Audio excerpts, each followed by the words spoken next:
Good evening, sports fans. Cricket West Indies has announced the appointment of Chris Daring as its new Chief Executive Officer, describing him as a visionary leader with an extraordinary track record in finance, sports management, media, and telecommunications. CWI said in a release issued a short while ago that Daring is uniquely positioned to steer CWI into a bold new chapter of growth and development.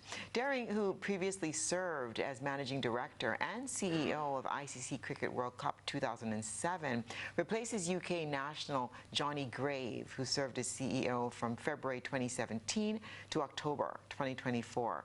His appointment takes effect in February. Darren Sammy has been named head coach of the West Indies men's team across all formats.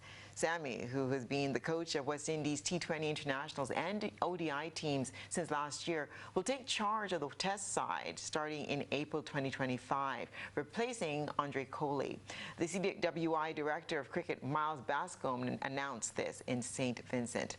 He said, "It's always an honor to represent West Indies in any format or position. For me, this news is not something I was expecting." This was said by Sammy at the press conference. Under Sammy's leadership, West Indies have won 15 of 28 ODIs since May 2023, winning 4 of 7 bilateral series. In T20 internationals, the team clinched 4 series at home against India, England, and South Africa, and lost to Sri Lanka and Australia. Those were both away games, and also they lost to England. That was at home.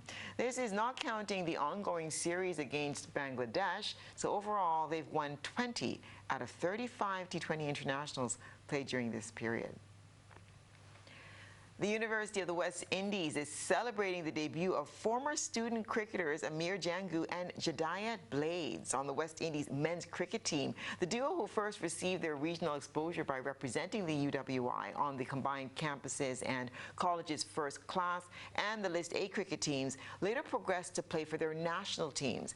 They were selected to participate in the third and final one-day international against Bangladesh, which took place at Warner Park in St. Kitts on Thursday, December the 12th. Amir Jangu attended UWI, the St. Augustine campus, and graduated with a BSc in Environmental and Natural Resource Management. He scored 104 runs, not out, becoming only the second Windies player in history to hit a century on his ODI debut.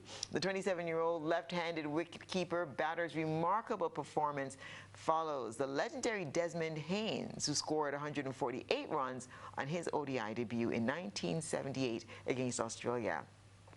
Jangu's contributions led the West Indies to victory over Bangladesh, achieving a 3-0 series sweep while successfully chasing a target of 322 runs, the highest successful run chase at that venue.